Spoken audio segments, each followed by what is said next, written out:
ऐसी ही बेहतरीन कहानियाँ सुनने के लिए केपी नॉवल चैनल को लाइक, शेयर और सब्सक्राइब करें।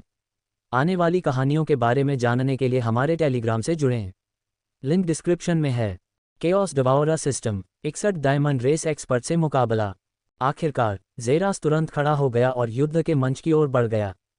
जब वे दोनों युद्ध के मंच की ओर बढ़ रहे थे तो उसके साथ ही एक और व्यक्ति भी बाहर निकल आया। ज़ेरास ने अपने सामने खड़े उस व्यक्ति को ऊपर से नीचे तक देखा जिसका पूरा शरीर नीले पत्थरों से ढका हुआ था। वह एक विशालकाय पत्थर के आदमी की तरह था जिसकी लंबाई लगभग 1.9 मीटर थी, जो उससे एक सिर ज्यादा थी।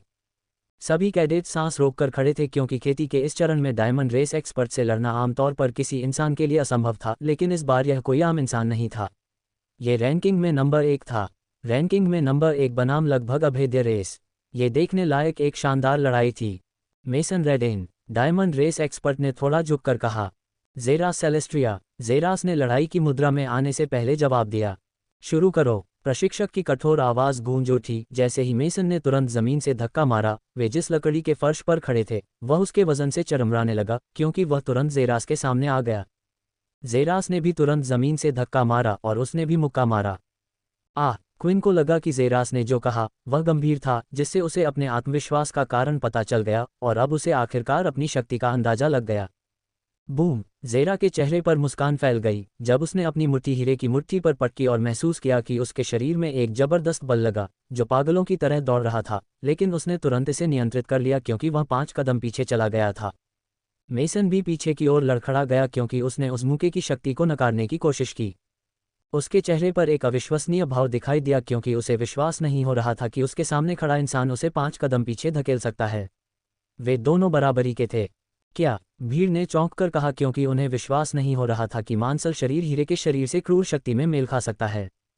ये दिलचस्प है, ज़ेरास ने खुद से सोचा, जबकि हर कोई उसके शरीर को देखकर आश्चर्यचकित हो सकता है, ये सोचकर कि यह केवल मांस है और पत्थर से मेल नहीं खा सकता है। केवल ज़ेरास ही जानता था कि इस स्तर तक पहुंचने के लिए उसने कितनी बार लगातार अपने शरीर की शक्ति को उन्नत किया था।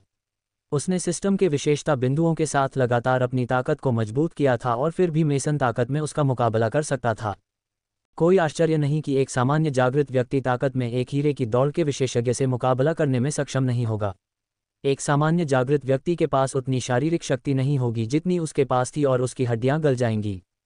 वे तुरंत एक बार फिर से युद्ध के मंच के बीच में दिखाई दिए क्योंकि उन्होंने एक भी कदम पीछे हटे बिना अनगिनत वार किए।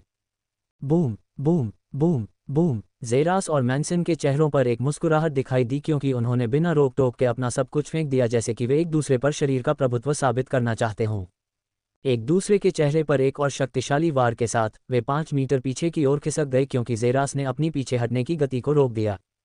परिणाम निर्धारित किया गया था, एक परिणाम जिस पर दोनों लड़ाके सहमत नहीं होना चाहते थे। वे ताकत में बराबर थे। चूंकि वे ताकत में बराबर थे इसलिए एक बात पर जीत हासिल होगी। ज़ेरास ने तुरंत जमीन को दबाया और नीचे से मेसन की ओर बढ़ा। हवा हिंसक रूप से उड़ गई क्योंकि मेसन ने उसके चेहरे पर एक शक्तिशाली मुक्का मारा, लेकिन ये केवल एक छलावा था। ज़ेरास तुरंत अपनी तरफ गया और उसने अपनी पसलियों पर एक शक्तिशाली मुक्का मारा जिससे उसकी मुस्कान चौड़ी हो गई। मेसन की आंखें चौड़ी हो गईं, यह महसूस करते हुए कि यह केवल एक छलावा था, लेकिन उसका आश्चर्य जल्द ही गायब हो गया क्योंकि उसके चेहरे पर एक मजाकिया मुस्कान भी दिखाई दी।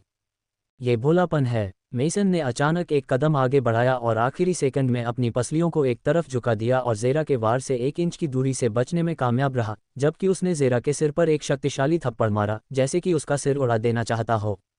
ज़ेरास की आंखें चौड़ी हो गईं क्योंकि वह मेसन की चौंकाने वाली प्रतिक्रिया की गति पर विश्वास नहीं कर सका, लेकिन वह भी एक नहीं बल्कि धीमा था क्योंकि उसने तुरंत अपने ऊपरी शरीर को नीचे की ओर झुका दिया। उसकी पीठ क्षैतिज रूप से जमीन पर पड़ी थी और उसने थप्पड़ को अपने ऊपर से गुजरते देखा। जमीन से दबाव डालते हुए ज़ेरास तुरंत ऊपर की ओर कूद गया और उसने 3 बार घूमकर अपना पैर ऊपर से मेसन के सिर पर पटक दिया, लेकिन एक मुक्का उसके पैरों पर लगा और वे पीछे की ओर उड़ गए जबकि मेसन के नीचे का लकड़ी का फर्श किक के वजन से धंस गया। वे दोनों पीछे हट गए क्योंकि डोजो में 2 लोगों की सांस लेने की आवाज़ गूंज रही थी जिसने जानलेवा सन्नाटा फैला दिया था। मेसन के मुंह से अचानक हल्की हंसी निकल गई क्योंकि वह सीधा खड़ा था। नोव एल बीक JNN, जब मैं यहाँ आया था तो मुझे लगा कि कोई भी मेरी ताकत का मुकाबला नहीं कर सकता है, लेकिन कौन विश्वास कर सकता था कि मैं पूरी ताकत से लड़ने के बाद भी अपने प्रतिद्वंद्वी से मिलूंगा। बहुत समय हो गया है जब मैंने अपनी उम्र के किसी ऐसे व्यक्ति से लड़ते हुए खुद को जिंदा महसूस किया है जो मेरे साथ मुकाबला कर सकता है। तुम्हें मेरी मंजूरी है। मेसन ने सम्मान में अपना सिर झुकाते हुए कहा। जेरस ने भी इसका आनंद लिया, बिना अपनी जान जोखिम में डाले लड़ने का एहसास। यह उसकी पहली लड़ाई थी जिसमें उसे मरने की चिंता नहीं करनी पड़ी और वह खुद को बाहर निकाल सकता था और लड़ाई में अलग अलग चीज़ें आजमा सकता था। ये झूठ होगा अगर उसे भी इसमें मज़ा नहीं आया, लेकिन मैं भी तुमसे हारना नहीं चाहता, इसलिए क्यों न मैं इसे थोड़ा बेहतर बनाऊं। मेसन ने कहा जब उसके हाथों पर अचानक नीले रंग से चमकती हुई अजीब सी रेखाएं दिखाई दी जो उसकी कोहनी तक पहुंच रही थीं। उसकी नीली पत्थर की त्वचा अब नीले रंग से ढकी हुई थी, हालांकि वे एक हल्की नीली रोशनी से चमक रही थी। जेरा के बाल खड़े हो गए क्योंकि उसने मेसन के हाथ की शक्ति को बढ़ते हुए महसूस किया। जब वे रेखाएं दिखाई दी तो ये ताकत में दोगुनी वृद्धि की तरह था। बस इतना ही मेसन, प्रशिक्षक ने कहा क्योंकि उसके हाथों की चमकती हुई रेखाएं धीरे धीरे फीकी पड़ गईं। ये लड़ाई ड्रॉ है। 62 मन साधना वर्ग, लड़ाई ड्रॉ है। प्रशिक्षक की आवाज़ डोजो में गूंजी। कैडेटों की हल्की सी बड़बड़ाहट सुनी जा सकती थी जो परिणामों से असंतुष्ट थे। वे मेसन की ताकत में वृद्धि को महसूस कर सकते थे जो निस्संदेह जेरास को हरा देगी, लेकिन प्रशिक्षक ने ऐसा होने से पहले ही लड़ाई बंद कर दी। आप दोनों की ताकत बराबर है और आपके युद्ध के अनुभव भी एक जैसे हैं, इसलिए ये ड्रॉ है। मेसन धीरे धीरे अपनी सीट पर वापस चला गया। उसके चेहरे पर कोई शिकायत या ऐसा कुछ भी नहीं था, केवल एक छोटी सी आत्मविश्वास भरी मुस्कुराहट देखी जा सकती थी। जेरास भी वापस चला गया और उसने धीरे से आह भरी। वह बता सकता था कि अगर उसने मेसन से तब लड़ा होता जब उसने अपनी नस्लीय क्षमता को सक्रिय किया होता, तब उसे हराने के लिए बायोमॉर्फ का सहारा लेना पड़ता जिससे वह इतनी जल्दी अपनी आनुवंशिक क्षमता को उजागर कर देता। अगर यह संभव होता तो वह अपनी आनुवंशिक क्षमता को यथासंभव गुप्त रखना चाहता, क्योंकि उसे यकीन नहीं था कि अगर यह को पता चलता कि वह एक शेप शिफ्टर है तो वह कैसी प्रतिक्रिया देगा। उसके लिए प्रशिक्षक द्वारा मैच रद्द करना एक अच्छी बात थी। तो आज के लिए बस इतना ही छात्रों, आज केवल एक परिचय है, हम कल असली कक्षा शुरू करेंगे। बेशक कॉम्बैट क्लास पहले सप्ताह के लिए बहुत महत्वपूर्ण और अनिवार्य है। इस सप्ताह के बाद आप अपने द्वारा चुने गए अंतिम विभाग के आधार पर नहीं आना चुन सकते हैं। तो चलो कल इस समय एक बार फिर यहाँ मिलते हैं, और आप सभी मुझे प्रशिक्षक ड्रेको के रूप में संबोधित कर सकते हैं, प्रशिक्षक ने कहा जैसे ही वह एक बार फिर फ्यूटन पर बैठा और अपनी आंखें बंद कर लीं। छात्र धीरे धीरे खड़े हो गए और वे सभी बाहर निकलने की ओर बढ़ गए। जेरास भी डोजो से बाहर चला गया क्योंकि उसने अचानक अपने कंधे पर एक हाथ रखा हुआ महसूस किया। यह अद्भुत था यार, क्विन ने उसे देखते हुए कहा। उसकी आंखें निस्संदेह उस आंखों पर पट्टी के नीचे एक पिल्ला की तरह लग रही थीं। तुम खुद अच्छे थे। टेलीपोर्टेशन है, जेरास ने कहा। नहीं, ये कुछ भी नहीं है, मैंने अपनी आंखों पर से पट्टी भी नहीं हटाई, याद है? क्विन ने अपनी आंखों की ओर इशारा करते हुए कहा क्योंकि वे दोनों बातें कर रहे थे और जल्द ही अपनी पीठें गायब कर रहे थे।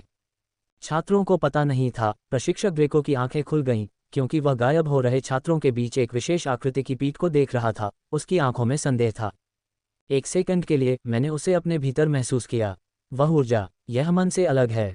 यह डार्क मैटर की ऊर्जा थी, लेकिन यह असंभव है। प्रशिक्षक ड्रेको ने एक बार फिर अपनी आंखें बंद करते हुए कहा, योजक चिन्ह योजक चिन्ह योजक चिन्ह योजक चिन्ह योजक चिन्ह योजक चिन्ह।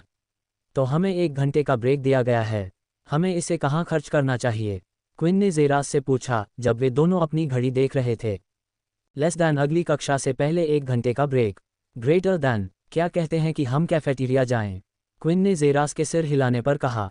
उसने सुबह से कुछ नहीं खाया था। वह कुछ अजीब बात को नोटिस करने से खुद को रोक नहीं पाया। जब से उसने अर्ली स्टार रैंक स्टेज में प्रवेश किया था, वह खाना खाने के लिए कम इच्छुक था और इतने लंबे समय तक जा सकता था कि उसके भीतर मैना था। दोनों कैफेटेरिया की दिशा में आगे बढ़े और बीच बीच में हंसते रहे, जिसमें क्विन एक अजय शैटर बॉक्स था। योजक चिन्ह योजक चिन्ह योजक चिन्ह योजक चिन्ह योजक चिन्ह योजक चिन्ह। कैफेटेरिया लगभग नए कैडेटों से भर गया था। ऐसा लगता है कि वे अकेले नहीं थे जो कैफेटेरिया जाने के बारे में सोच रहे थे। जेरास और क्विन वेट्रेस से पहले पहुंच गए क्योंकि उन्होंने 2 फलों के रस के साथ मिजाशी ट्वेल का ऑर्डर दिया। जेरास ने बड़ी ट्रे उठाई क्योंकि उन्हें एक खाली टेबल मिली कोने में। जेरास ने तुरंत एक स्लाइस को अपने मुंह में डाला। हालांकि उसे अब पहले जैसी भूख नहीं लग रही थी, फिर भी उसने पिज्ज़ा जैसा खाना बहुत पसंद किया। तो तुम्हारा दोस्त कहाँ है? क्विन ने खाना खाते हुए पूछा। कौन? तुम्हारा वह एल्वियन दोस्त, ट्राइटन एल्वियनोर, मुझे लगता है।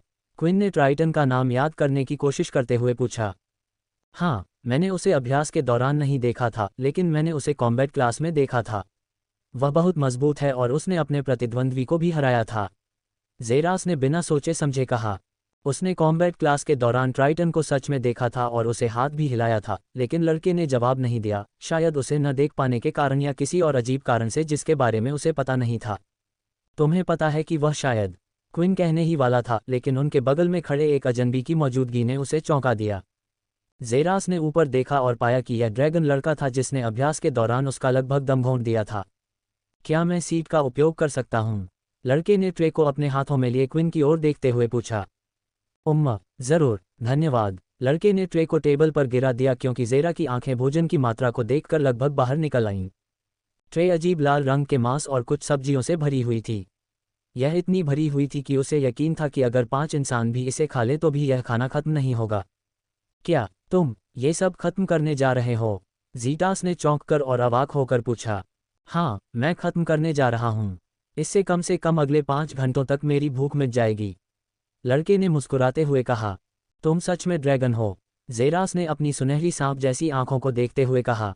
वैसे भी, मैं वोनेक रूजेवेल्ट हूँ, उसने मुस्कुराते हुए कहा। ओह, आप रैंकिंग में तीसरे स्थान पर हैं, क्विन ने अपनेपन से कहा। हाँ, आपसे ठीक नीचे, वोनेक ने जवाब दिया और खाना खाने लगा। ज़ेरास ने देखा कि हर बार जब वह अपना मुंह खोलता था तो उसका मुंह कैसे चौड़ा हो जाता था। जब वह बहुत सारा खाना खाने लगा तो उसका मुंह एक सामान्य इंसान से ज़्यादा चौड़ा हो गया, जिसे खाने के लिए ज़ेरास को अपने हाथों का इस्तेमाल करना पड़ता, लेकिन वोनेक ने एक ही घूंट में सब खा लिया। जब उसने देखा कि विशाल ट्रे 10 घूंट से भी कम समय में खाली हो गई, तो उसके रोंगटे खड़े हो गए। ज़ेरास ने अनजाने में अपना शरीर थोड़ा ऊपर उठाया और वोनेक के पेट की जांच करने की कोशिश की। उसे उम्मीद थी कि उसका पेट गर्भवती महिला की तरह फूल गया होगा, लेकिन पेट हमेशा की तरह सपाट था, उसमें ज़रा भी बदलाव नहीं हुआ। सारा खाना कहाँ गया? ज़ेरास ने चौंकते हुए पूछा और क्विन जोर से हंस पड़ी। ठीक है, तुम जानते हो कि हम ड्रैगन स्वाभाविक रूप से तुम इंसानों से बड़े हैं, इसलिए हमें तुमसे ज़्यादा खाने की ज़रूरत है। तुम दोनों जो खा रहे हो उससे मेरे दांतों के बीच की जगह भी नहीं भरेगी। वोनेक ने क्विन और ज़ेरस के छोटे ट्रोल को देखते हुए तिरस्कार से कहा, हालांकि क्विन के लिए यह अभी भी बहुत बड़ा था। तुम मुझसे ज़्यादा बड़े नहीं दिखते। ज़ेरस ने वोनेक को देखा और उसे ऊपर नीचे देखा। चलो, यह मेरा मानवीय रूप है। मेरा ड्रैगन रूप इससे बड़ा है, लेकिन मेरे ड्रैगन रूप में बदलना असुविधाजनक है और इसमें बहुत ज़्यादा ऊर्जा लगती है। इसलिए मैं इस रूप का उपयोग करता हूँ। वर्दी भी आंशिक रूप से इसका कारण है। अचानक उनकी घड़ी पर एक सूचना दिखाई दी। ज़ेरस ने अपनी घड़ी और सूचना को देखा। लेस देन सूचना ग्रेटर दैन। लेस देन मन साधना कक्षा अगले 20 मिनट में शुरू होगी। ग्रेटर दैन नोव एल बी JNN। ओह, ऐसी भी कोई कक्षा है? ज़ेरस ने उत्साह से पूछा। हाँ, और यह सभी अनिवार्य कक्षाओं में सबसे उबाऊ कक्षा है, क्विन ने कहा। 63 बोरिंग क्लास। ज़ेरस ने विशाल हॉल में चारों ओर देखा क्योंकि उसने देखा कि अधिकांश छात्र चर्चा किए जा रहे विषय से नींद में दिख रहे थे।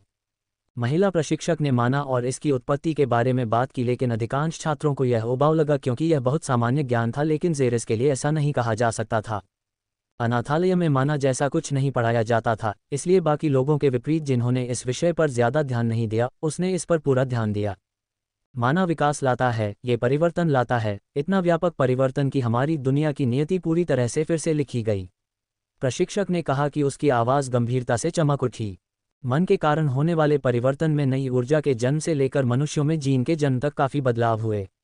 विभिन्न जानवरों के उत्परिवर्तन से लेकर नए संकरों के जन्म तक, पृथ्वी की पपड़ी में नए अयस्कों के जन्म से लेकर शक्तिशाली उन्नत तकनीकों के निर्माण तक। मन की खेती के सबसे पहले तरीकों की खोज एक शक्तिशाली ए ग्रेट जीन जागृत करता ने की थी, जिसे सर अलेक्जेंडर टाइटैनिक के नाम से जाना जाता है। मानवता के सबसे महान नायक और खुद EIA के संस्थापक, महिला ने कहा, जब ज़ेरा की दिलचस्पी बढ़ गई। खेती के तरीकों के संस्थापक EIA के निर्माता भी थे। हालांकि कमांडर शिरोन द्वारा उन्हें दी गई पुस्तक के अनुसार, ये कहता है कि EIA 9 परिवारों जैसी प्रमुख विश्व शक्तियों का एक संयोजन था, जो एक बैनर के तहत एलियन जातियों से लड़ने के लिए था। सर अलेक्जेंडर टाइटैनिक द्वारा बनाए गए साधना के 4 तरीके हैं जिन्हें आपको अपने चरणों में जानना चाहिए। पहला है स्टार रैंक चरण, साधना का सबसे निचला चरण और मन के मार्ग की ओर पहली प्रक्रिया। 13 वर्ष की आयु में खोजे गए मन की उपस्थिति के साथ साधना की प्रक्रिया तुरंत शुरू होनी चाहिए।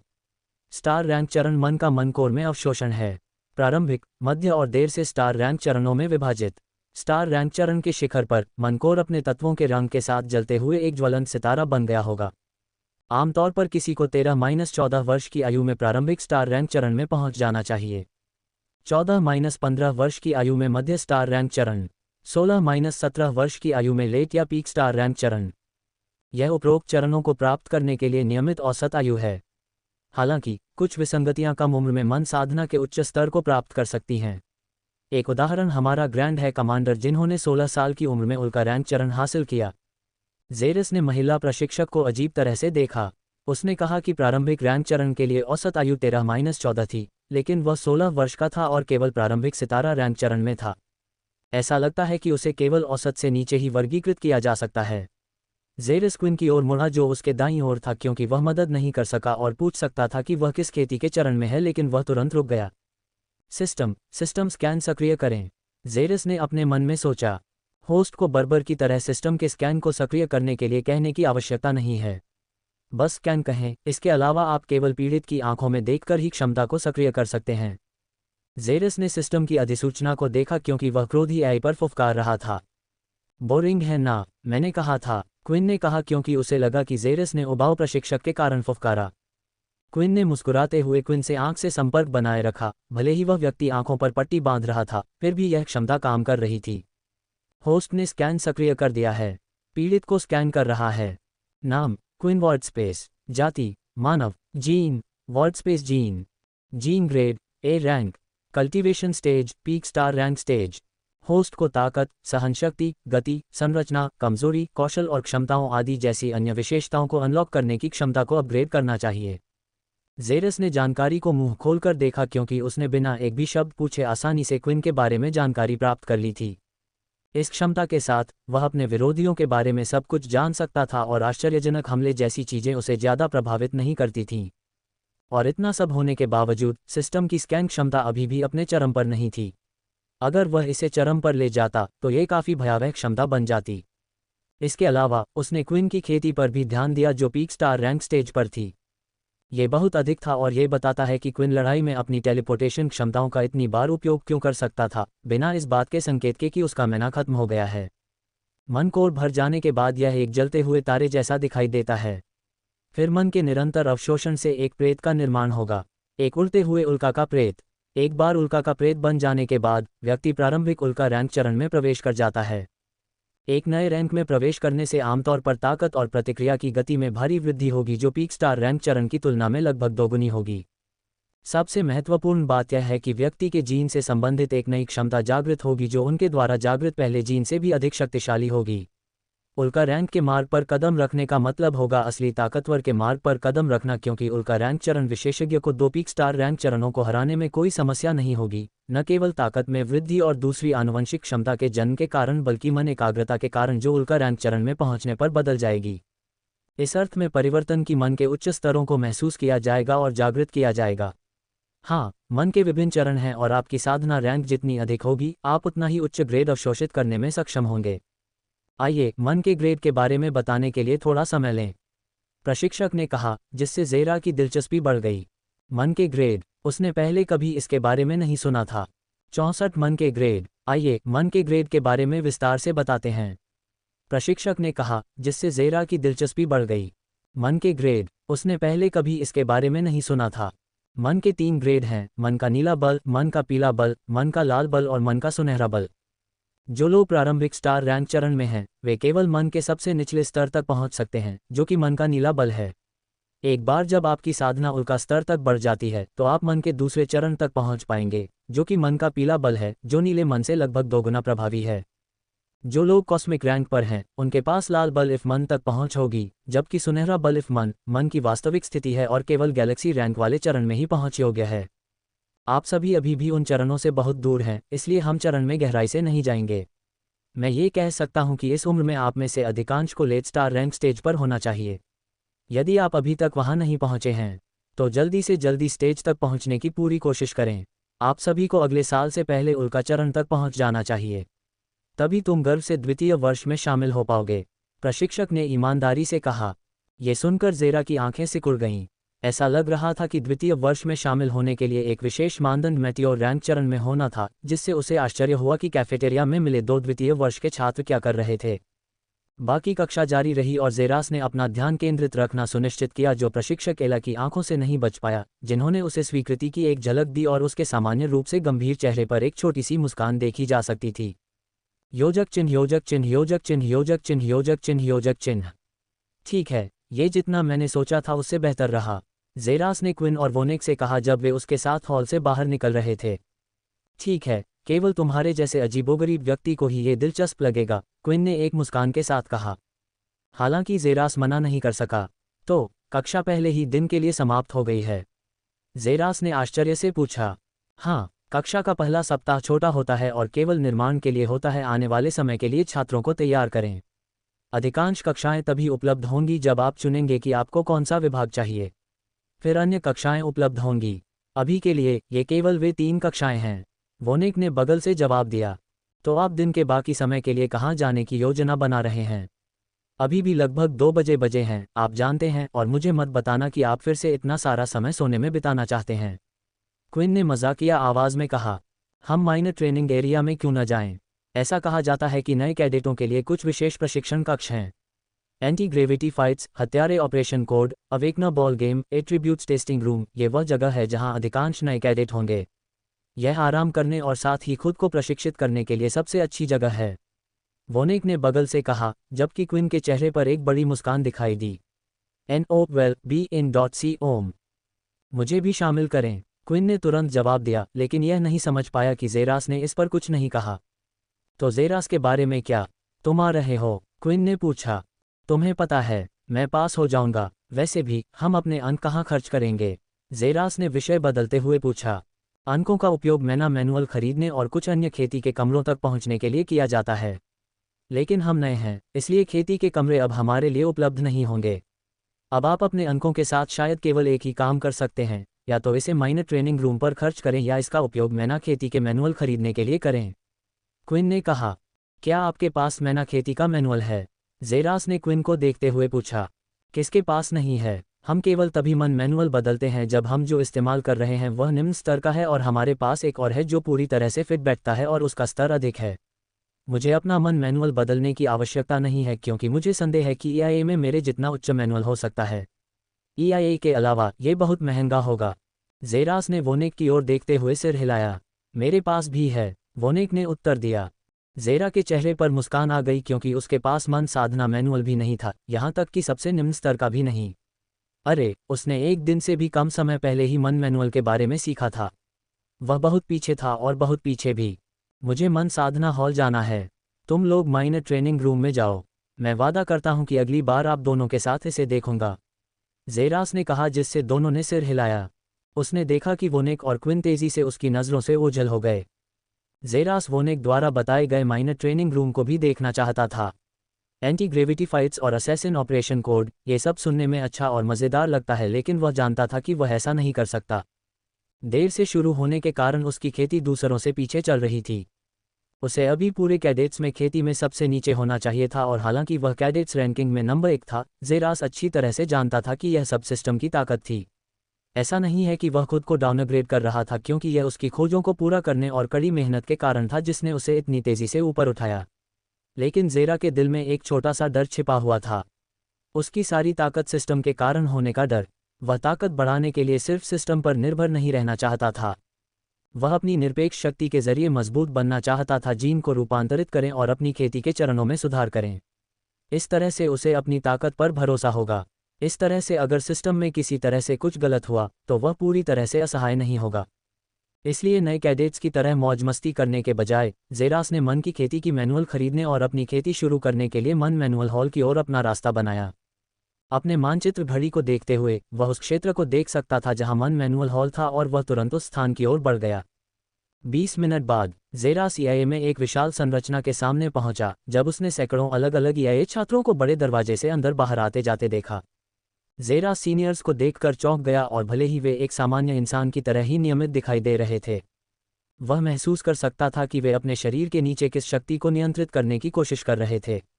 एक ऐसी शक्ति जिसने उसे डर से कांपने पर मजबूर कर दिया, भले ही वे उस शक्ति का केवल थोड़ा सा हिस्सा ही छोड़ रहे थे। जब वे पूरी तरह से फट जाएंगे तो क्या होगा? ज़ेरास को यकीन नहीं था, लेकिन वह जानता था कि यह दिमाग को उड़ाने वाला होगा। उसने धीरे धीरे गहरी सांस ली और खुद को पुष्ट किया। वह अब कमज़ोर हो सकता है, लेकिन अपने एब्सोल्यूट मॉर्फ जीन के साथ जो खुद को अपग्रेड कर सकता है, और अपने सिस्टम की सहायता से। उसे बस समय चाहिए था। जेरास दूसरे वर्ष के छात्रों के साथ घुल मिल गया और उसने पहले अपने खेती मैनुअल को चुनकर मजबूत बनने की दिशा में अपना रास्ता शुरू किया। अध्याय 65 खेती की नियमावली चुनना। जेरस ने विशाल संरचना में प्रवेश किया और खुद को किताबों से भरे एक हॉल में पाया जो हवा में तैर रही थी। तभी अचानक उसकी घड़ी ने बीप की। हॉल के अंत में एक और दरवाज़ा देखा जा सकता था जिसके ऊपर कुछ लिखा हुआ था। आर्काइव 2। जेरस सेलेस्ट्रिया नामक एक प्रथम वर्ष के छात्र की पहचान की गई है। पहले आर्काइव मन मैनुअल हॉल में आपका स्वागत है। आपके आसपास की हर किताब लेवल 1 अथॉरिटी वाले नौसिखियों के लिए एक खेती मैनुअल है। आप केवल तकनीक का शीर्षक देख सकते हैं और विवरण पढ़ सकते हैं। यदि यह आपके साथ फिट बैठता है तो आप उन्हें 5 सेकंड से अधिक समय तक पकड़कर चुन सकते हैं। हॉल में एक आवाज़ गूंजी। NOWELL-BE-IN.C-OM। दिलचस्प। जेरस ने बड़बड़ाया कि ऐसा लगता है कि खेती मैनुअल हॉल के स्तर थे। इसके अलावा अभिलेखागार तक पहुंचने के लिए प्राधिकरण के विभिन्न स्तरों की भी आवश्यकता थी। वह अभी भर्ती हुआ था, इसलिए वह अधिकार के पहले स्तर पर था। जेरस ने अपने सामने तैरती हुई पुस्तकों को देखकर आश्चर्य व्यक्त किया, ये सोचकर कि पुस्तक को हवा में तैरने के लिए हॉल में किस स्तर की तकनीक स्थापित की गई है। आपके पास अपनी खेती मैनुअल चुनने के लिए केवल 30 मिनट हैं। AI की आवाज़ के साथ जेरस तुरंत उसके सबसे नज़दीकी पुस्तक की ओर बढ़ा। उसे अपने हाथों में लेते हुए उसने विवरण पर जाने से पहले शीर्षक को देखा। वायु अवशोषण मैनुअल। ग्रेड सामान्य स्तर। आसपास के क्षेत्र से 1 मीटर की दूरी पर हवा से मन को अवशोषित करता है। उस क्षेत्र में जहां हवा की सांद्रता अधिक होती है, अवशोषण मन दर को बढ़ाता है।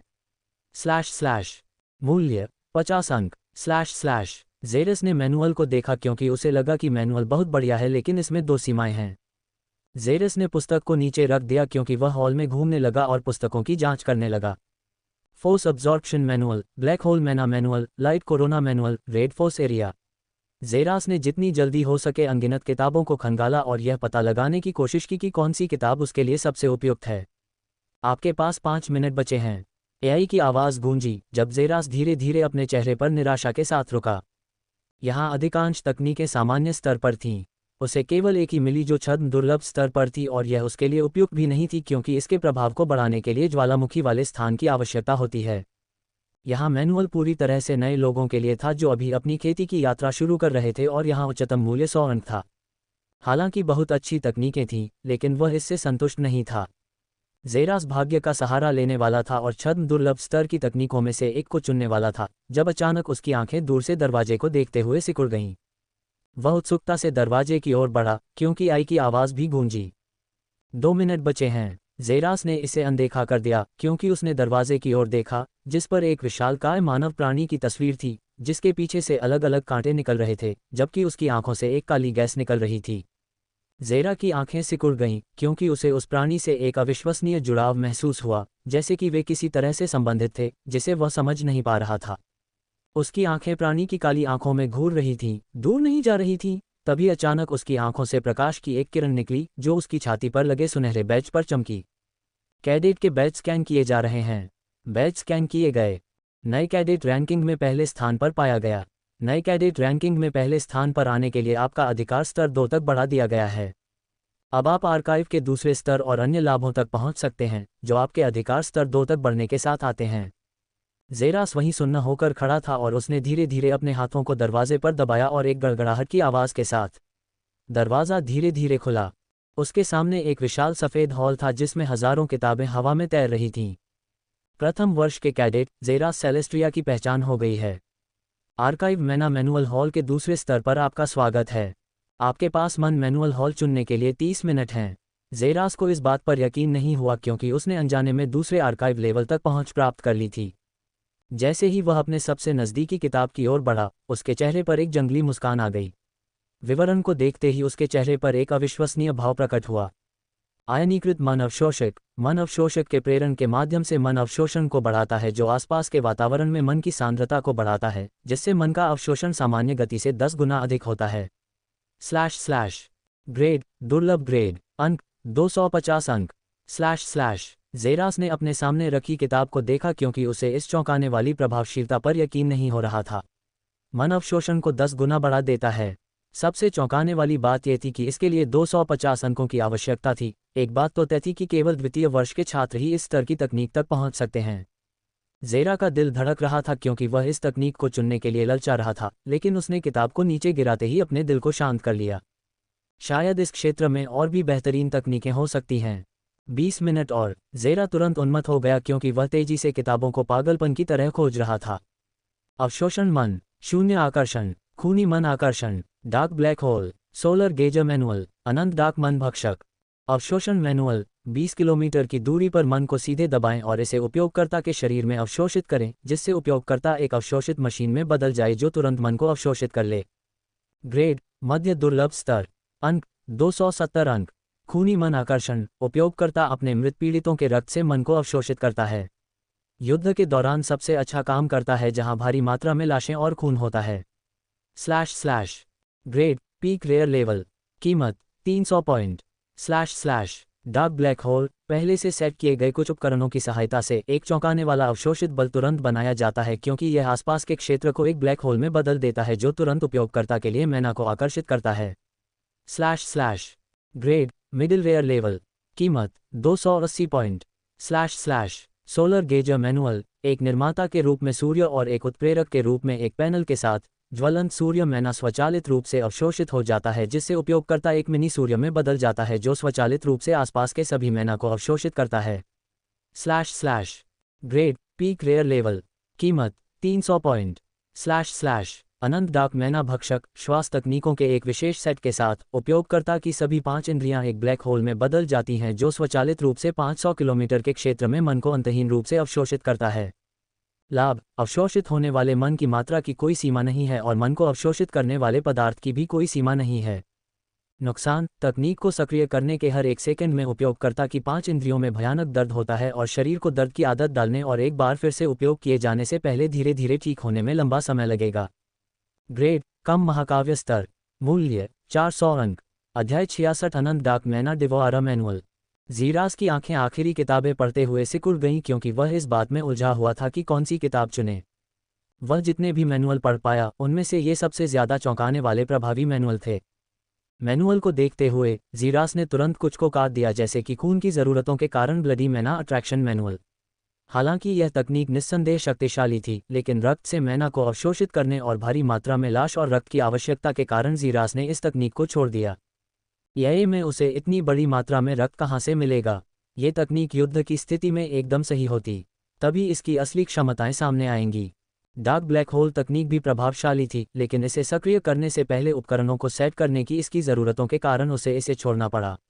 वह मैना को अवशोषित करने के लिए अपने साथ उपकरण लेकर नहीं घूम सकता। क्या होगा अगर वह उन्हें खो देता या वह किसी गंभीर स्थिति में होता और उसे जल्दी से मैना को अवशोषित करने की आवश्यकता होती, तब वह कुछ उपकरणों की तलाश करेगा। इसके उपयोग में आसानी बहुत सीमित थी और यही बात उसे सावधान रहने के लिए मजबूर कर देती। सोलर गेजर मैनुअल बहुत अच्छा था और यह अन्य तकनीकों से कम नहीं था, लेकिन इसका उपयोग विशेष रूप से सूर्य के मैना को अवशोषित करने के लिए किया जाता है। यह उन लोगों के लिए एक बेहतरीन विकल्प होता जिनके जीन अग्नि से संबंधित होते हैं और दुर्भाग्य से उसके जीन में अग्नि जैसी कोई समानता नहीं थी। उसका बायोमॉर्फ जीन आकार बदलने की क्षमता वाला था और कैस डिवोरा जीन का आग से कोई लेना देना नहीं था। वह जिस तकनीक को चुनने के लिए अधिक इच्छुक था वह थी इन्फिनिटी डार्क मैना डिवोरा। तकनीक को पसंद करने का पहला कारण इसका उपयोग में आसानी था। यह एक सांस लेने की तकनीक थी जो इसे सभी स्थितियों में उपयोग करना बहुत आसान बनाती थी। कम से कम उसे पता था कि उसे हर स्थिति में सांस लेनी होगी जब तक कि वह मर न जाए, और अगर वह मर रहा था तो उस पल में मैना को अवशोषित करना उसकी अगली प्राथमिकता नहीं होगी।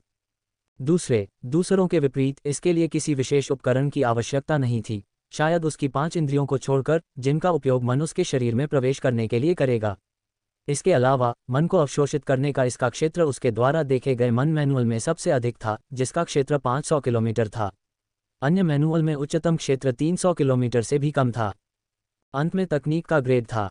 यह एक एपिक ग्रेड तकनीक थी जो 30 मिनट की अवधि में उसने जिन मैनुअल को देखा उनमें सबसे अधिक थी। एपिक ग्रेड, अगर उसे कुछ अनुमान लगाना था तो इसका मतलब था कि यह अन्य तकनीकों की तुलना में उच्च स्तर पर थी। लेकिन इसे खरीदने के लिए आवश्यक अंकों की मात्रा ने ज़ेरास को थोड़ा संदेह में डाल दिया। ये 400 अंक थे जो उसका पूरा अंक संतुलन था। जहां तक तकनीक के साथ होने वाले दर्द की बात है, ज़ेरास को इसकी ज़रा भी चिंता नहीं थी। इसके अलावा प्रयोगशाला चूहे के रूप में उपयोग किए जाने के कारण आपके मानव जीनोम के विदेशी आनुवंशिक सीरम के संक्रमण से अलग होने की तुलना में ये कितना बुरा हो सकता है। ज़ेरास इस बात पर बहस कर रहा था कि इसे खरीदना चाहिए या नहीं, तभी अचानक आई की आवाज़ गूंजी। 10 सेकंड और, अरे, मैं इसे ले लूंगा। जेरास ने तुरंत 5 सेकंड के लिए किताब को अपने हाथों में कसकर पकड़ लिया, इससे पहले कि उसकी घड़ी पर एक सूचना दिखाई दे। NOVELBE.com। क्या आप इस मैनुअल को 400 पॉइंट पर खरीदना चाहते हैं? हाँ हाँ हाँ बधाई हो, 400 पॉइंट कट गए। कुल पॉइंट बैलेंस 0 पॉइंट। किताब को स्कैन करते समय घड़ी से ऊर्जा की एक नीली लहर निकली। इन्फिनिटी डार्क मैना मैनुअल सफलतापूर्वक रिकॉर्ड हो गया है। जेरास ने अपनी घड़ी की ओर देखा क्योंकि उसने देखा कि उसकी घड़ी पर पूरा मैनुअल रिकॉर्ड हो गया है। कोई आश्चर्य नहीं, मैंने हॉल से निकलने वालों के हाथों में किताब नहीं देखी। जेरास ने सोचा कि मैनुअल उसकी घड़ी में रिकॉर्ड हो गया था, न कि उसे किताब को शारीरिक रूप से बाहर निकालना पड़ा। जेरास ने अपने पॉइंट्स को देखते हुए हस्ताक्षर किए जो 400 से 0 हो गए थे। अब उसके बारे में एक बात तो पक्की थी, वह पूरी तरह से कंगाल हो चुका था। ठीक है, कम से कम मुझे अपने पॉइंट्स के बारे में चिंता करने की ज़रूरत नहीं होगी। जेरास ने अपनी दुर्दशा में एक रोशनी खोजने की कोशिश करते हुए कहा और अपने शरीर को अपने छात्रावास के कमरे की दिशा में घसीटता हुआ चला गया। मन साधना कक्ष में मंद रोशनी थी, जिसके केंद्र में मन का नीला रंग का कुंड था, जो कमरे में चारों ओर की दीवारों को रोशन कर रहा था। जेरास ने दरवाज़ा बंद करते समय मन के नीले कुंड को देखा। अपनी EIA शर्ट उतारते हुए जेरास धीरे धीरे कुंड में घुसा और कुंड में क्रॉस लेग करके बैठ गया। उसकी छाती कुंड के बाहर ऊपर की ओर थी। वह पहले से ही महसूस कर सकता था कि कुंड में बैठते ही उसके रोमछिद्रों के माध्यम से मन उसके शरीर में प्रवेश कर रहा था। जेरास ने तुरंत ध्यान केंद्रित किया और अपनी घड़ी देखी और उसमें वर्णित प्रक्रिया को देखा। ये सुनिश्चित करने के लिए कि उसने मैनुअल को ठीक से समझा है, प्रक्रिया को लगातार 5 बार से अधिक पढ़ने के बाद जेरास ने आखिरकार शुरू किया क्योंकि उसकी सामान्य श्वास लय धीरे धीरे बदल रही थी। धीरे धीरे जेरास ने अचानक महसूस किया कि उसके चारों ओर का मन अचानक उत्तेजित हो रहा है क्योंकि उसके चारों ओर का मन का कुंड अचानक एक घूमने वाला छेद बना रहा था जिसके केंद्र में वह था। मैनुअल में श्वास तकनीक के अंतिम सेट को समाप्त करना। जेरास का चेहरा बदल गया क्योंकि उसने महसूस किया कि एक अविश्वसनीय मात्रा में बल अचानक एक साथ उसके शरीर में घुस गया। ऐसा लगा जैसे अचानक एक बांध खुल गया हो। पानी जिस बल का उपयोग करके छेद को तोड़ता है वह भयानक होगा और जेरास को बिल्कुल ऐसा ही महसूस हुआ। मन जेरास के शरीर में पूरी तरह से भरे हुए बांध की तरह था। वे पागलपन की तरह उसके छिद्रों में घुस गए, लेकिन जैसे कि वह पर्याप्त नहीं था, वे उसके मुंह, कान और आंखों में अंतहीन मन में घुस गए जबकि जेरास ने दर्द से अपने को कसकर पकड़ लिया। दर्द, भयानक मात्रा में दर्द। ARRRRRRRRRRRRRRGH। जेरास ने अपने फेफड़ों से चीख मारी क्योंकि भयानक मात्रा में मन उसके शरीर में घुस गया और उसके डेंटियन में उसके मन कोर की ओर पागलों की तरह बढ़ रहा था जो एक शक्तिशाली सुनहरी रोशनी से चमक रहा था। हालांकि दर्द भयानक था, वह महसूस कर सकता था कि उसकी साधना में चौंकाने वाली गति के साथ पागलपन की तरह सुधार हो रहा है। 67 मिडिल स्टार रैंक स्टेज। मन साधना कक्ष में सन्नाटा देखने लायक था और कभी मन से भरा नीला तालाब सूख चुका था। ठंडक भरे सन्नाटे में छोटे से कमरे में कर्कश सांसें गूंज रही थीं और छोटी छोटी घुरघुराहटें जो केवल दर्द के कारण हो सकती थीं, सुनाई दे रही थीं। अब खाली हो चुके तालाब के बीच में एक युवक की आकृति देखी जा सकती थी। उसके चारों ओर गहरे रंग की चिपचिपी अशुद्धियों के साथ खून का एक तालाब था। जेरास को लगा कि वह एक भरे हुए गुब्बारे की तरह फटने वाला है, सिवाय इसके कि वह मन से भर गया था। इन्फिनिटी डार्क डिवायर की प्रक्रिया कठिन है। सबसे पहले व्यक्ति को एक निश्चित लय में सांस लेनी होगी जो उसके आसपास के मन को लगभग असीमित रूप से अपने शरीर में खींच लेगी। शरीर के मन से भर जाने की दहलीज पर पहुंचने के बाद व्यक्ति को शरीर के अंदर के मन को मनकोर में निर्देशित करना होगा।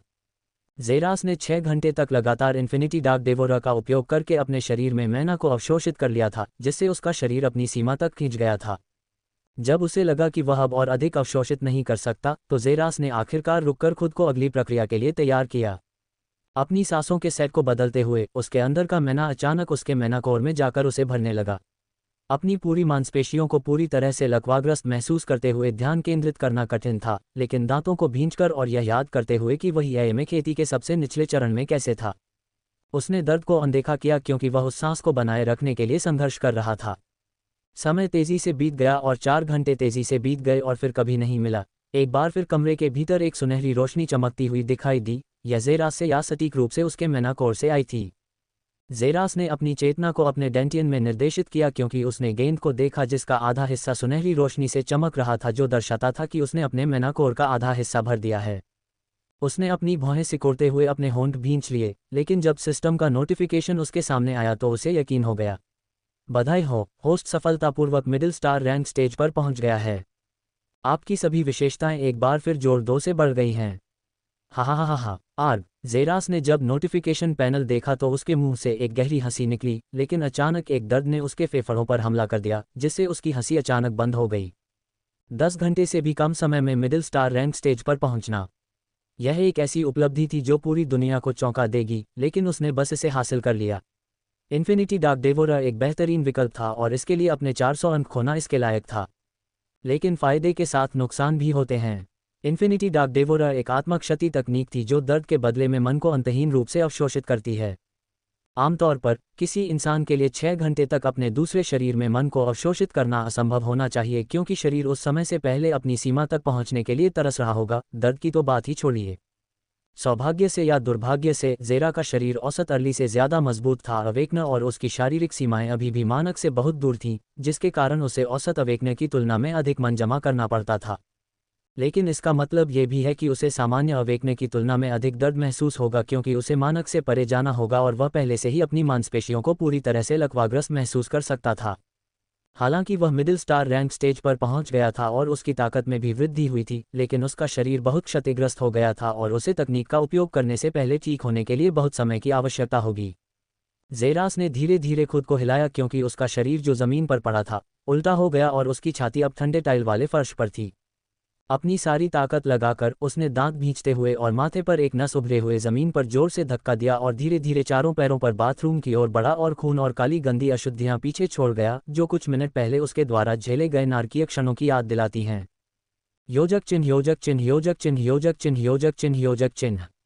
यह प्रशिक्षण बेस अपने आप में एक विशाल शहर जैसा लग रहा था, जिसमें अलग अलग विशाल संरचनाएं और लंबी सड़कें थीं, जो साइड लाइट पोल से मंद रोशनी में जगमगा रही थीं। और अगर वहाँ इतनी सारी इमारतें थीं, तो इसमें कोई संदेह नहीं कि गलियां भी मौजूद होंगी। EIA को 3 क्षेत्रों में संरचित किया गया था: प्रथम वर्ष क्षेत्र, द्वितीय वर्ष क्षेत्र और तृतीय टियर क्षेत्र। तीनों क्षेत्रों को केवल तभी पार करना था जब वे कैफेटेरिया और मैनुअल हॉल जैसी कुछ संरचनाओं तक पहुंच रहे थे। दूसरे वर्ष के क्षेत्रों के करीब एक गली में, लेकिन फिर भी प्रथम वर्ष के क्षेत्र में, एक पुरुष व्यक्ति को सुनसान सड़क पर चलते देखा जा सकता था, जो मुश्किल से रोशनी में थी। उसने अपने सिर पर नीले रंग की हुडी पहनी थी, उसके हाथ जेब में थे। अपना सिर नीचे करके सड़कों पर चलते हुए वह कभी कभी पीछे और अपने चारों ओर देखता था, और 10 मीटर और आगे बढ़ने के बाद वह अचानक एक तेज मोड़ लेता था, क्योंकि वह पूरी तरह से अंधेरी गली में प्रवेश करता था, जो आकाश में आधे चांद की रोशनी से रोशन थी। गली पूरी तरह से शांत और हड्डियां कंपाने वाली थी, लेकिन वह आकृति रुक गई, क्योंकि वह धीरे धीरे अपने सिर को नीचे झुकाए हुए जमीन पर घुटनों के बल बैठ गया। एक भी मांसपेशी नहीं हिलाते हुए वह धैर्यपूर्वक प्रतीक्षा कर रहा था। 3 आकृतियां अचानक उस जगह के आसपास की छाया से प्रकट हुईं, जब वे घुटनों के बल बैठी आकृति के सामने खड़ी थीं।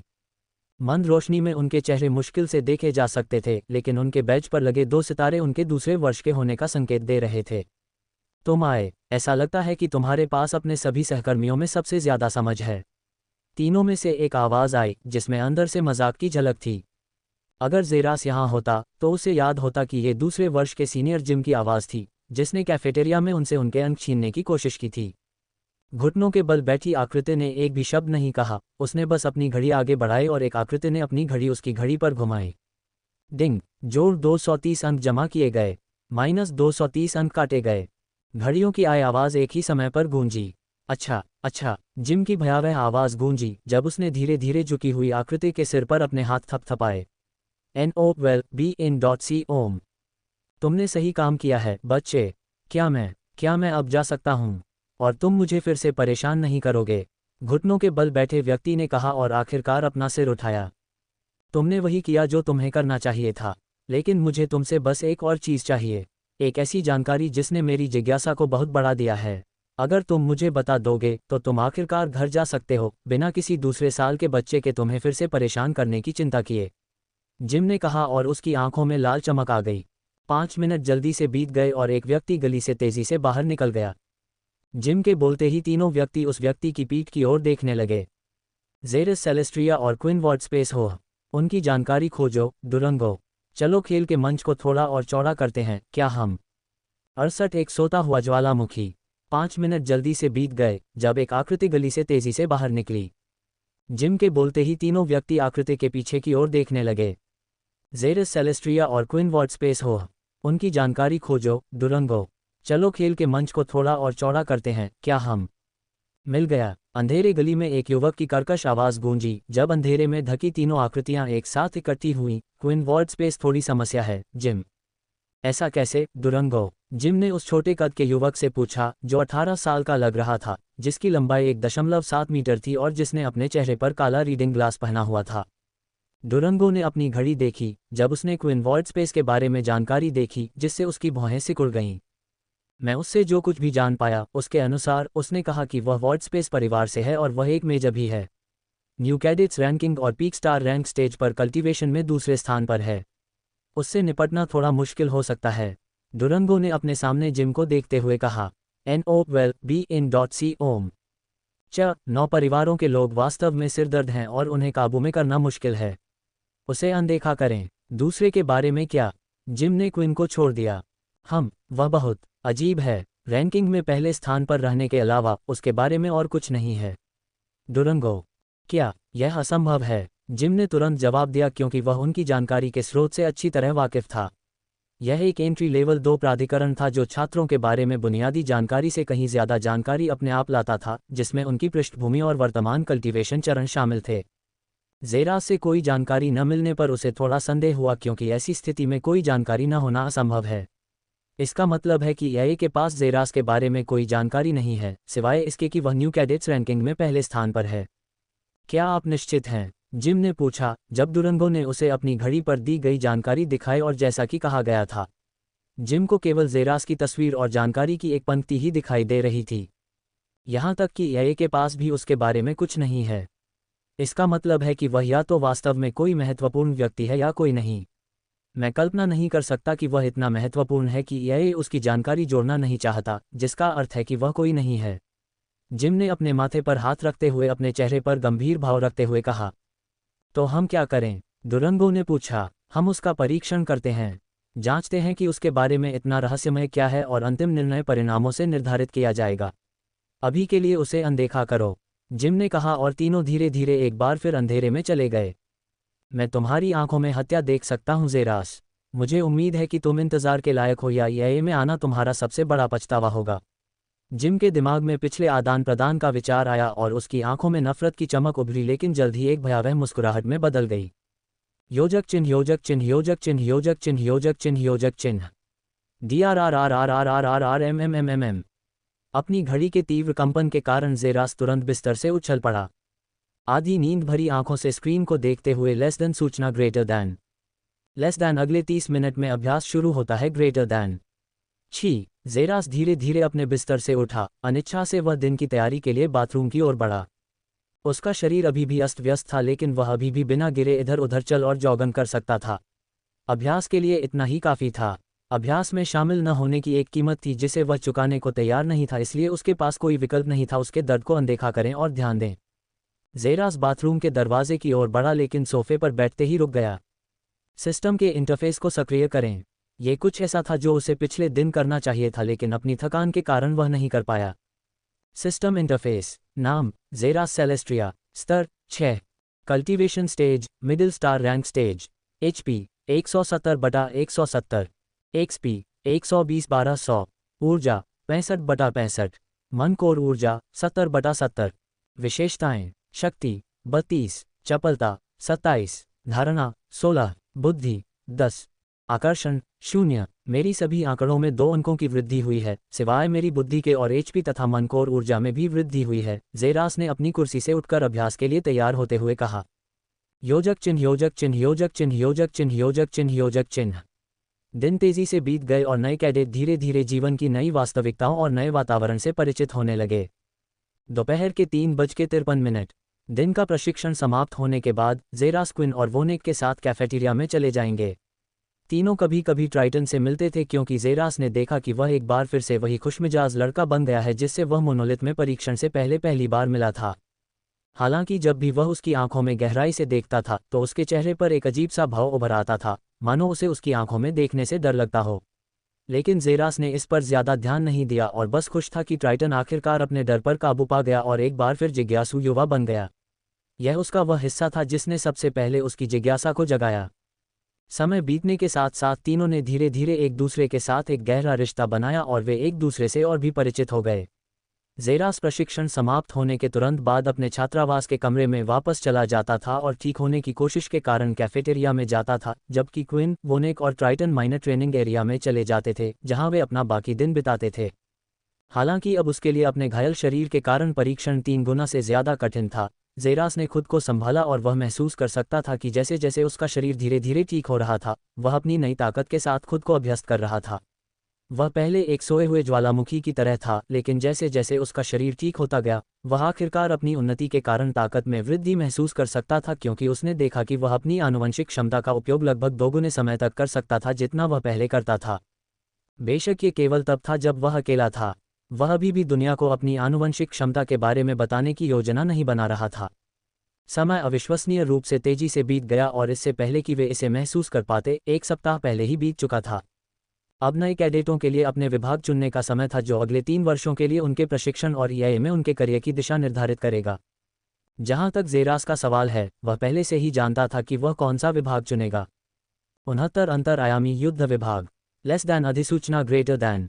लेस देन कृपया सूची से अपना विभाग चुनें। ध्यान दें कि आप बहुत से विभागों में से केवल एक ही विभाग चुन सकते हैं। Greater than. लेस देन स्वास्थ्य विभाग greater than. Less than gene शोध विभाग greater than. Less than genetic serum विभाग ग्रेटर दैन।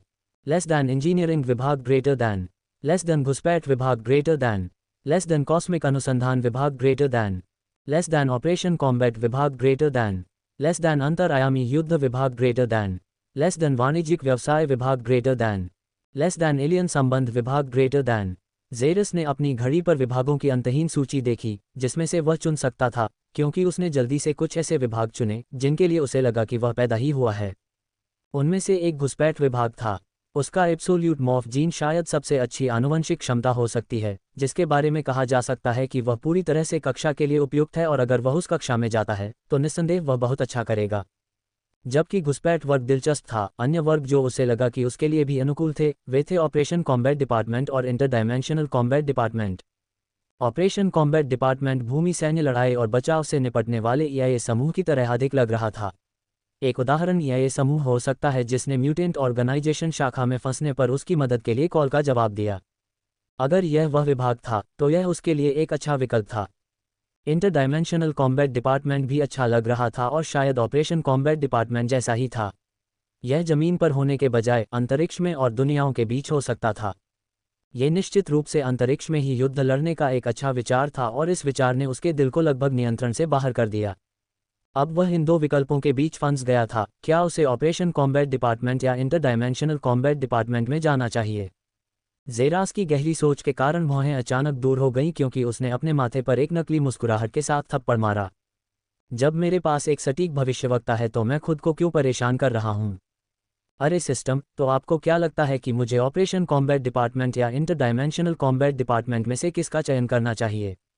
जेरास ने सिस्टम से कहा, हालांकि ऐसा लग रहा था कि वह खुद से बात कर रहा था। ये सलाह दी जाती है कि होस्ट ऑपरेशन कॉम्बैट डिपार्टमेंट के बजाय इंटरडायमेंशनल कॉम्बैट डिपार्टमेंट में जाए। होस्ट को जल्द ही इसकी ज़रूरत होगी। सिस्टम की नीरस आवाज़ एक बार फिर गूंजी। पैनल को देखते हुए जेरा की आंखें सिकुड़ गईं क्योंकि वह सिस्टम के शब्दों में कुछ अजीब नोटिस किए बिना नहीं रह सका। अरे सिस्टम, तुम क्यों कहते हो कि मुझे जल्द ही इसकी ज़रूरत होगी? मुझे नहीं लगता कि मुझे अंतरिक्ष या उस तरह की किसी चीज़ से कोई मतलब है ना?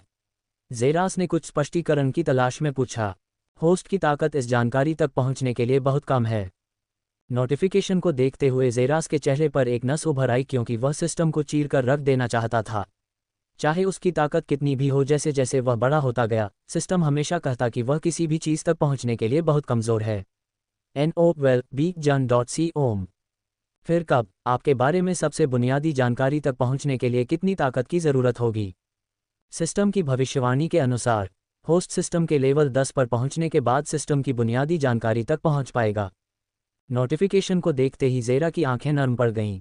कम से कम अब उसे पता था कि सिस्टम के बारे में जानकारी पाने के लिए उसे किस लेवल तक पहुंचना होगा। बिना किसी चीज़ के अपने अंदर ऐसी इकाई को रखना नर्वस करने वाला था। इसके अलावा वह पूरे हफ्ते कॉम्बैट क्लास में दूसरे कैडेट से लड़ने से EXP भी प्राप्त कर रहा था, सिवाय डायमंड रेस एक्सपर्ट के साथ उसकी लड़ाई के जो ड्रॉ रही। नए कैडेट के साथ हर लड़ाई में 120 EXP मिलते थे। यही एक कारण था कि जेरा को कॉम्बैट क्लास पसंद थी। यह उसके पॉइंट को बढ़ाने के सबसे अच्छे तरीकों में से एक था।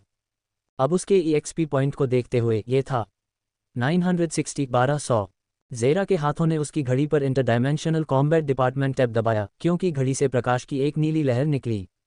लेस दैन अपना विभाग सफलतापूर्वक चुनने पर बधाई। ग्रेटर दैन लेस दैन अब आप EIA के विभाग क्षेत्र तक पहुंच सकते हैं।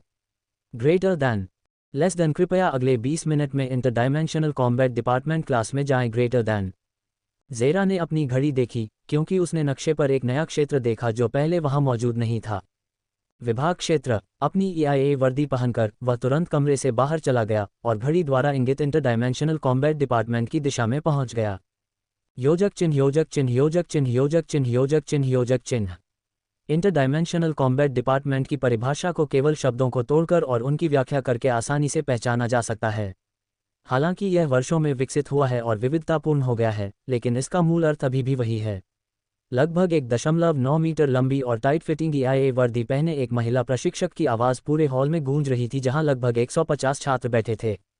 ज़ेरस ने हॉल के दूर के छोर पर एक सीट से प्रशिक्षक को देखा। उसने अपने बगल में किसी से बात नहीं की क्योंकि उसका दिल धीरे धीरे धड़क रहा था जबकि उसकी नज़र प्रशिक्षक पर टिकी हुई थी जिसका नाम अमेरिका है। सबसे पहले इंटरडायमेंशनल का अर्थ बस अंतरिक्ष और समय के आयामों के बीच यात्रा करना या मौजूद होना है।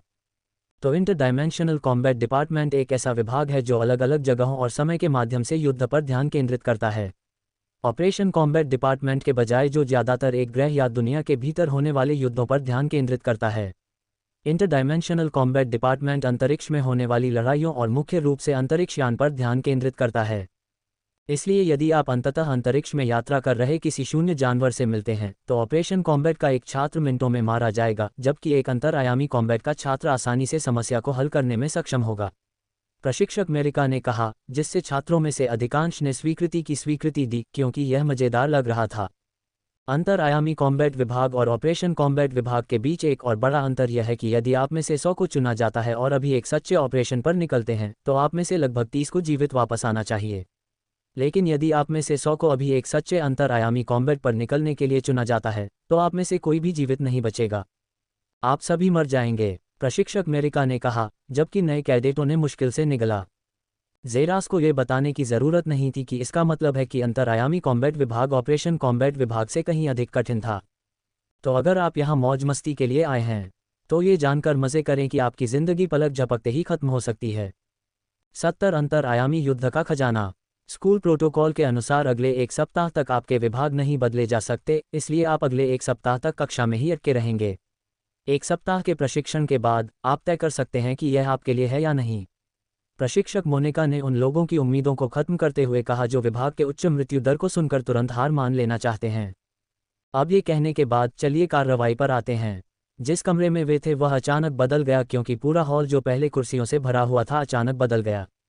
दीवार, छत, कुर्सी, सब कुछ बदल गया और यह अंतरिक्ष के शून्य के गहरे विस्तार के प्रारूप में प्रस्तुत किया गया। ज़ेरास का जबड़ा जमीन पर गिर गया जब उसने उस स्थान को देखा जिसमें वह था और उसे विश्वास नहीं हो रहा था कि यह एक लंबा सफ़ेद हॉल था जिसमें वह पहले मौजूद था। कृत्रिम पर्यावरण टेक्नोमॉर्फ। ज़ेरास के बगल में एक अधिक प्रबुद्ध कैडेट की आवाज़ बोली जब वह उसकी ओर मुड़ा।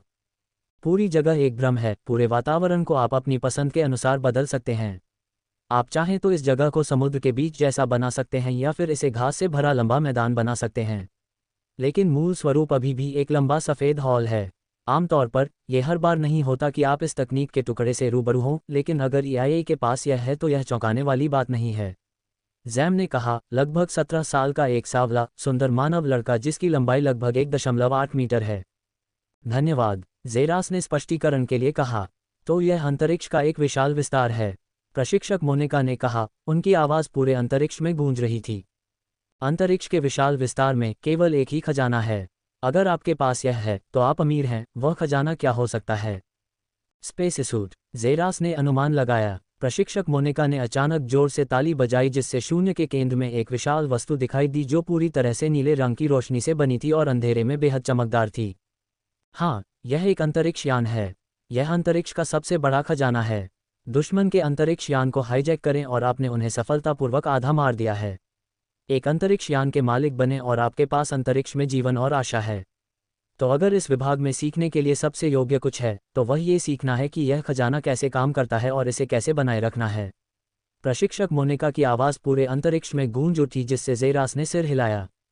जब अंतरआयामी लड़ाइयों की बात आती है तो अंतरिक्ष यान वास्तव में महत्वपूर्ण होता है। इसके अलावा परिवहन का साधन होने के नाते यह अंतरिक्ष में लड़ाई लड़ने का शस्त्रागार है। NOVEL-BE-IN.C-OM।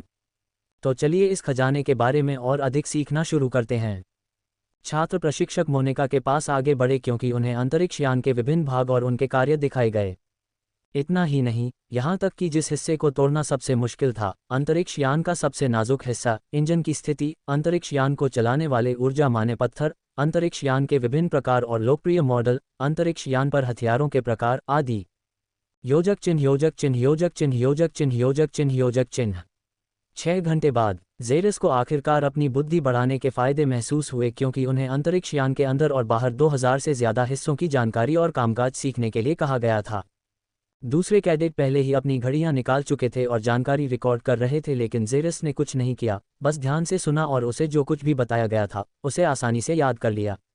अगर उसे यह सिखाया जाता तो शायद उसे एक राक्षस के रूप में देखा जाता, क्योंकि केवल उनका रैंक स्तर के लोग और शिक्षा संकाय की ओर झुकाव वाले जीन ही यह करतब दिखाने में सक्षम होने चाहिए। तो आप सभी ने अंतरिक्ष यान के बाहरी और आंतरिक भागों के बारे में जान लिया है।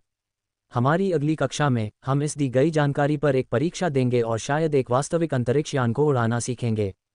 प्रशिक्षक मोनिका की जोरदार ताली के साथ कमरे की जनसांख्यिकी तुरंत बदल गई क्योंकि अंतरिक्ष का विशाल विस्तार एक बार फिर से एक सफ़ेद दिखने वाले हॉल में बदल गया, जिसमें अंतरिक्ष यान पहले से ही गायब हो गया था। कल मिलते हैं लड़कियों, प्रशिक्षक मोनिका ने उन्हें भगाते हुए कहा। जेरास हॉल से बाहर चला गया, उसके सिर के टुकड़े लगभग फटने लगे क्योंकि वह उनमें बहुत सारी जानकारी रख रहा था। उसे वास्तव में इस बात से अपना ध्यान हटाने का कोई तरीका खोजने की ज़रूरत थी, या वह वास्तव में पागल हो सकता था। अपने माथे को रगड़ते हुए उसकी घड़ी अचानक बीप हुई। अधिसूचना greater than, less than queen ward space greater than, less than. अरे भाई, क्या तुमने खबर सुनी? EIA देवताओं की लड़ाई का virtual reality fully immersive MMORPG game आखिरकार नए कैडेट्स के लिए आ गया है। जैसे कि मैं एक बार अपने जीवन में बस एक बार यह गेम खेल पाऊँ तो मैं एक खुश आदमी की तरह मर जाऊंगा। मैं अभी माइनर ट्रेनिंग एरिया में एक सेट पाने की कोशिश कर रहा हूँ, अभी मुझसे मिलो यार। मेरा मतलब है अभी। Greater than. जेरस ने जानकारी को देखते हुए भौहें उठाईं। EIA देवताओं की लड़ाई के खेल की आभासी वास्तविकता। क्या ये कोई नई कक्षा है या? ठीक है, इसे जांचने में कोई बुराई नहीं है। जेरस ने धीरे धीरे पहली बार माइनर प्रशिक्षण क्षेत्र की ओर बढ़ते हुए कहा। योजक चिन्ह योजक चिन्ह योजक चिन्ह योजक चिन्ह योजक चिन्ह योजक चिन्ह। माइनर प्रशिक्षण क्षेत्र EIA में मौजूद अनगिनत संरचनाओं में से एक था, लेकिन यह नए कैडेट क्षेत्र में सबसे अधिक देखी जाने वाली जगहों में से एक था। शायद केवल कैडेट के छात्रावास के कमरों से ही इसका मुकाबला हो सकता है।